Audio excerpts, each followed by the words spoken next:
আজি লোকসভা নিৰ্বাচনৰ দ্বিতীয়টো পৰ্যায়ৰ ভোট প্ৰদান অনুষ্ঠিত হৈছে। মুঠ 5টা লোকসভা সমষ্টিত ভোট প্ৰদান অনুষ্ঠিত হৈছে। ডিফু, কৰিমগঞ্জ, শিলচৰ, নগাঁও আৰু দৰং ওদালগুৰি। আৰু মই বৰ্তমান উপস্থিত আছোঁ দৰং ওদালগুৰি লোকসভা সমষ্টিৰ অন্তৰ্গত টংলা অঞ্চলৰ এই পলিং চেণ্টাৰত। আৰু আপোনালোকে দেখিছে মানুহবিলাক ওলাই আহিছে নিজৰ ভোট প্ৰদান কৰি। আহকচোন আমি জানো সিহঁতৰ এই ইলেকশ্যনক লৈ মতামত। প্ৰতিভা বড়ো, নমস্কাৰ। আজি ভাল লাগিছে ভোট দিবা পাই। হেমন্ত ছাৰে বহুতখিনি ভাল কৰিছে, ৰাস্তা ঘাট সকলো ফালৰ পৰা ভাল হ'ব লাগে, ল'ৰা ছোৱালীবিলাক বহুত সুবিধা পাইছে, সকলোৱে মানে সুবিধা পাইছে আৰু ভাল লাগিছে। আমিও এতিয়া ভোট দিবা পাই ভাল লাগিছে।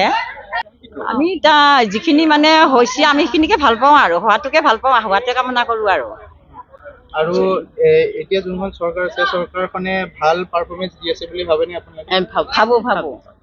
আৰু আপোনালোকৰ অঞ্চলত কিবা অসুবিধা আছে? আমাৰ অসুবিধা আছে, কিন্তু আমি আৰু এতিয়া আপত্তি কৰিলেনো কেনেকৈ হ'ব? পিছত আহিলেহে ছাৰে কৰিলেহে হ'ব।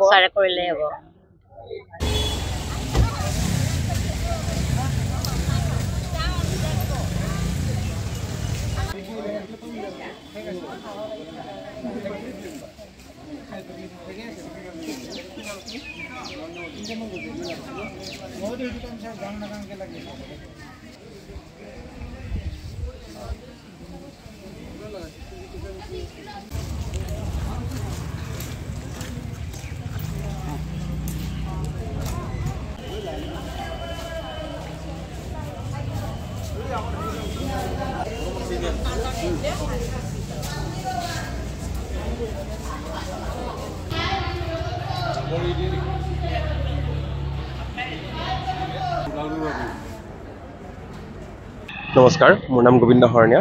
মই টংলাৰ বাসিন্দা যিহেতু, তো গতিকে মই টংলাৰ ডেভেলপমেণ্ট হোৱাটো বিচাৰিম।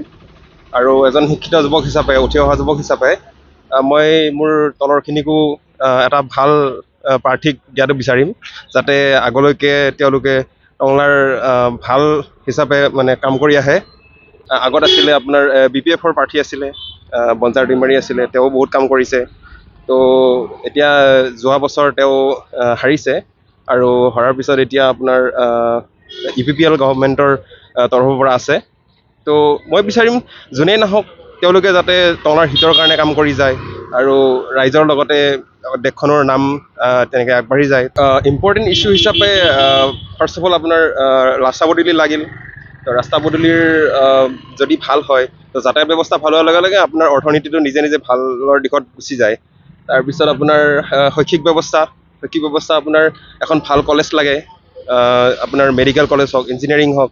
তো তেনেকুৱা পাঠদানৰ কাৰণে যদি চৰকাৰে যদি কিবা ব্যৱস্থা কৰি দিয়ে, তো মানে উঠি অহা চামটোৰ কাৰণে বহুত সুবিধা হয়, তেওঁলোকে বাহিৰত যাবৰ দৰকাৰ নহয়। তাৰপিছত আপোনাৰ প্ৰতিষ্ঠান বুলি ক'বলৈ হ'লে আৰু ঔদ্যোগিক প্ৰতিষ্ঠানো আছে। তো তেনেকুৱা যদি প্ৰতিষ্ঠান আমাৰ ইয়াতে টংলা বাসিন্দাৰ শ্ৰী মনসুন নাৰ্জাৰী, যিয়ে নেকি আমাৰ ইয়াতে ধুনীয়াকৈ কাম কৰি যাবও পাৰে, আমাৰ এৰিয়াটো ডেভেলপ কৰিব পাৰে, আমাৰ ঠাইখিনি আৰু ডেভেলপ কৰিব পাৰে, তেনেকুৱা প্ৰাৰ্থী আমি সদায় বিচাৰিম। অসুবিধা মানে আমাৰ মেইন অসুবিধাটো ইয়াৰ কমিউনিকেশ্যনটো ৰাস্তা বেয়া হৈ আছে বৰ্তমান। আগতে যিখিনি ভাল হ'ব লাগিছিলে আছিলে মাজতে, এতিয়া মানে তেনেকুৱা কনষ্ট্ৰাকশ্যনবিলাক বহুত শ্ল' হৈ আছে। আমাৰ ৰোড কনষ্ট্ৰাকশ্যনটো মেইনলি। তো বাকী কমিউনিকেশ্যনখিনি ট্ৰেইন লাইন ধুনীয়া আছে, সুবিধাখিনি ধুনীয়া পাই আছোঁ, কিন্তু ৰোড কমিউনিকেশ্যনটো আমাৰ বহুত বেয়া হৈ আছে ইয়াতে। তো সেইখিনি সোনকালে ডেভেলপ হ'ব লাগে। কালচাৰ দিশত আৰু যদি অধিক কিবা যদি আমাৰ ইয়াতে ভাল বস্তু যদি কৰিব পাৰে, ডেভেলপ কৰিব পাৰে, অডিটৰিয়াম লাগে, ভাল অডিটৰিয়াম নাই টংলাত, তো সেইবিলাক যদি অকণমান গুৰুত্ব দিয়ে। কাৰণ বহুত আৰ্টিষ্ট, বহুত টেলেণ্টেড মানুহ আমাৰ টংলাত আছে, যিকোনো ছেক্টৰতে চাওক, স্পৰ্টছতে হওক বা হেৰিতে হওক, চবতে আমাৰ টংলাৰ এটা নাম আছে। তো সেইখিনি যাতে গুৰুত্ব দিয়ে, তো সেইখিনিয়ে বিচাৰোঁ, যাতে যোন নেক্সট আহে তো সেইখিনি যাতে অলপ গুৰুত্ব সহকাৰে লয়। পাৰফৰ্মেঞ্চটো বাৰু ন' ডাউট কৰি আছে, কিন্তু যথেষ্ট নহয় যিখিনি নেকি হ'ব লাগে। সেইখিনি আমি সেই হিচাপে আমি ইমানখিনি পোৱা নাই, তো আৰু লাগে মানে আৰু ডেভেলপমেণ্ট। কোনটো পাৰ্টি জয় হয়, কিন্তু চাওঁ, আশাবাদী যে যোন আহে ভালে আহক, যাতে ডেভেলপমেণ্ট হওক, সেইটোৱে বিচাৰোঁ।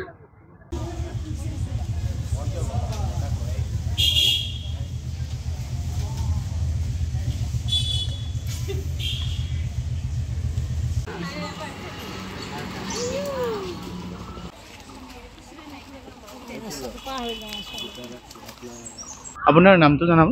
নমস্কাৰ, মোৰ নাম শ্ৰী ভাৰত চন্দ্ৰ ৰাভা। আমি টোকনকাটা ইয়াৰে লোকেল হয়। ইয়াতে আমাৰ এইবাৰ 18তম যি আমাৰ MP ইলেকশ্যন, ইয়াতে বৰ্তমান আমি ভোটটো কাষ্ট কৰিলোঁ। আৰু আপোনালোকে কেনেকুৱা প্ৰাৰ্থী জয় হোৱাটো বিচাৰে? আমিতো বিচাৰিছোঁ যে যিজন প্ৰাৰ্থীয়ে আমাৰ দেশৰ হয় বা এই অঞ্চলৰ হৈ কাম কৰিব তেখেতকে আমি ভোট দিবৰ কাৰণে হেৰি কৰিছোঁ।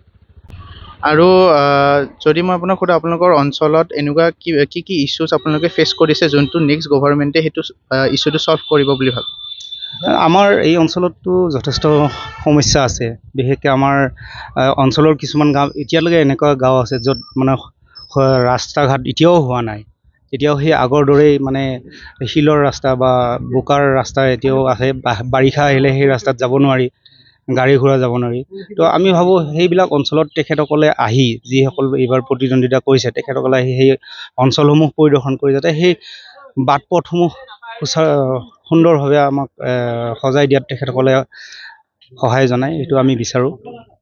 আৰু গোটেই পলিটিকেল চিনাৰিঅ'টো চাই আপুনি কি ভাবে কোন চৰকাৰ আহিব? আমিতো ভাবিছোঁ এতিয়া কেন্দ্ৰত যিটো চৰকাৰ আছে বৰ্তমান, আশা কৰিছোঁ তেখেতসকলেও এইবাৰ কেন্দ্ৰত চৰকাৰ গঠন কৰিব আৰু এই অঞ্চলতো তেখেতসকলৰে যি চলি আছে এইখিনিয়ে আৰু। আপোনাৰ নামটো জনাব? মহেশ্বৰ ডেকা। আপুনি কেনেকুৱা কেণ্ডিডেট বিচাৰে? এতিয়াতো আমি বিচাৰোঁ ধৰক এতিয়া যেনেকুৱা আমাৰ হেৰিবিলাক চলি আছে ঠিক তেনেকুৱাই আকৌ এখন চৰকাৰ গঠন হ'লে ভাল লাগে আমাৰো। নতুন চৰকাৰ গঠন হ'লে আপোনালোকে কি ইছ্যুজ বা আপোনালোকৰ কি সমস্যা যোনটো দাঙি ধৰিবৰ কাৰণে আপুনি বিচাৰিম? এতিয়া ধৰক নতুন চৰকাৰ হ'লে আৰু মানে তেওঁলোকৰ বহুত টাইম লাগি যাব, এইখিনিয়ে আৰু। হ'লেও আপোনালোকৰ কিবাটো সমস্যা থাকিব পাৰে এই অঞ্চলৰ? সমস্যাটো বহুত সমস্যাই আছে। এতিয়া ৰাস্তা ঘাটৰ সমস্যা, আমাৰ নানা ধৰণৰ খোৱা পানী এইবিলাকৰ বহুত সমস্যা আছে। তেনেকুৱা এতিয়া পূৰ হোৱাই নাই বৰ্তমান। এতিয়া ধৰক যিখন চৰকাৰ আহিব সেই তেওঁলোকে যাতে আমাক সেইখিনি পূৰ কৰি দিয়ে, এইখিনিয়ে। ঠিক আছে, আপোনাৰ নামটো জনাব? মোৰ নাম পংকজ মণ্ডল। হয়, আপুনি ভোট দিলে? হয়, দিলোঁ। আপুনি কেনেকুৱা প্ৰাৰ্থীটো জয় হোৱা বিচাৰে? যিটো ধৰক এতিয়া বৰ্তমান আমাৰ কেন্দ্ৰত যিটো চৰকাৰ চলি আছে সেইখন চৰকাৰে ধৰক বিচাৰোঁ। লগতে আমাৰ নিবনুৱা সমস্যাটো, মই যিহেতু বৰ্তমান এজন যুৱ হিচাপে নিবনুৱা সমস্যাটো সমাধান হোৱাটো মই বিচাৰোঁ। আৰু যিহেতু এই যোনখন চৰকাৰ এতিয়া চলি আছে সেই চৰকাৰৰ পাৰফৰ্মেঞ্চ কেনেকুৱা বুলি ভাবে? বৰ্তমান যিখিনি দেখি আহিছোঁ যথেষ্ট উন্নতি কৰিছে, আৰু তাতকৈ ভাল হওক বেছি হওক। লগতে আমাৰ যিখিনি লোকেল এৰিয়া সেইখিনি বেছিকৈ চকু দিব লাগে, সেইখিনি আশা কৰোঁ। হয়, আপুনি ক'লে যে এই চৰকাৰ, কেন্দ্ৰীয় চৰকাৰ যোনটো আছে এইখনেই হ'ব লাগে। আপুনি কিয় ভাবে যে বিজেপিক ভোট দিব লাগে? যিখিনি চৰকাৰে কৰিছে আন্তঃৰাষ্ট্ৰীয় যথেষ্টখিনি কৰিছে, সেইখিনি ভাল কথা। লগতে আমাৰ যিখিনি লোকেল হিচাপে আমাৰ যিখিনি গাঁৱলীয়া পৰিৱেশ, সেই পৰিৱেশটো বৰ্তমান সেনেকুৱাই হৈ আছে। ৰাস্তা পদূলি চাব গ'লে বা ঘৰ দুৱাৰ চাব গ'লে, তো সেইখিনি অলপ চৰকাৰে চকু দিলে বেছি মানে ভাল হ'ব বুলি ভাবোঁ।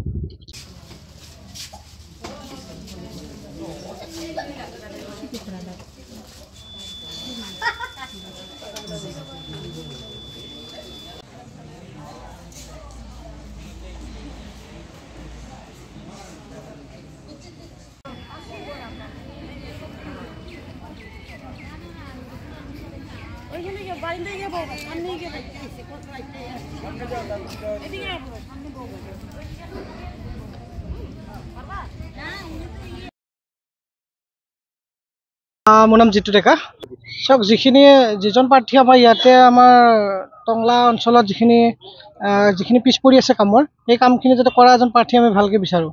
যিহেতু আমাৰ বিভিন্ন ধৰণৰ সমস্যা আমি টংলাত দেখা পোৱা যায়। যেনেকুৱাকৈ আমাৰ ৰাস্তা ঘাটৰ খুবেই এটা প্ৰব্লেম। এতিয়া আমি য'ত থিয় হৈ আছোঁ তাৰে আমাৰ ৰাস্তাটো অতি শোচনীয় অৱস্থা। চ' সেইখিনি আমি ভাল হোৱাটো বিচাৰোঁ। তো আমাৰ নৱপ্ৰজন্মৰ আমাৰ যিটো ইছ্যু হৈছে যে আনএমপ্লয়মেণ্ট ইছ্যুটো, চ' এই ইছ্যুটোৰ যাতে অকণমান সকাহ পায়।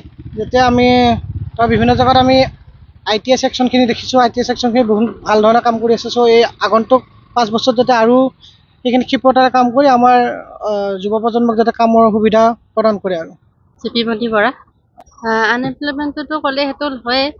লগতে আমাৰ যিখিনি খিলঞ্জীয়া মানুহ আছে তেওঁলোকৰ অধিকাৰখিনি যাতে ভালদৰে পায়, যিখিনি অধিকাৰ আছে ভূমিপুত্ৰৰ সেইখিনি পায়। লগতে পলিউশ্যন ফ্ৰী লাগে আৰু এতিয়া বহুত পলিউশ্যন হৈছে, গতিকে পলিউশ্যনটো কমাবৰ কাৰণে কিবা এটা ব্যৱস্থা, যাতে পানীৰ সমস্যা ইয়াতে চাওক যিখিনি আমাৰ অলৰেডি এই কাম কৰি থৈ গৈছে, যিখিনি হেৰি পলিটিকেল পাৰ্টিৰ যিখিনি মেম্বাৰ আহি পেলাই কাম কৰি থৈ গৈছে, সেইখিনি পাৰ্টিয়ে এইবাৰো আগন্তুক এই লোকসভা সম্পৰ্কত জিকিব আৰু ইয়াতে সমস্যা বুলি ক'বলৈ বহুতেই আছে, তথাপিও মেইনলি আমাৰ যিখিনি আমাৰ ৰাস্তা ঘাটৰ ইছ্যু আছে আৰু লগতে আমাৰ যিটো এডুকেশ্যন ছেক্টৰত যিখিনি আমাৰ হ'ব লাগে সেইখিনি আৰু অলপ ইয়াতে ITI যদি এখন হৈ যায় আমাৰ ইয়াতে, চ' আৰু আমাৰ এই অঞ্চলৰ ল'ৰা ছোৱালীখিনিৰ কাৰণে বেছি সুবিধা হ'ব। যিহেতু আমাৰ ITI ছেকশ্যনটো কৰিবলৈ আমি অলপ দূৰত যাব লাগে, চ' আমাৰ ইফালে যদি এখন হৈ যায় আমাৰ ITI খণ্ডত, চ' আমাৰ যিখিনি উঠি অহা যুৱ প্ৰজন্ম আছে তেওঁলোকে ইয়াতে বস্তুখিনি আমি জানিব পাৰিব। এয়া আপোনালোকে দেখিলে টংলাবাসী ৰাইজ ওলাই আহিছে নিজৰ মূল্যৱান ভোট প্ৰদান কৰিবৰ বাবে। চবকে উন্নয়ন লাগে, যাৰ চৰকাৰে নহওক চবকে উন্নয়ন লাগে, আৰু কোন জিকে কাৰ চৰকাৰ হয় সেয়া পৰৱৰ্তী দিনত লক্ষণীয় হ'ব। টংলাৰ পৰা হীৰকজ্যোতি ডেকা, NDS নিউজ।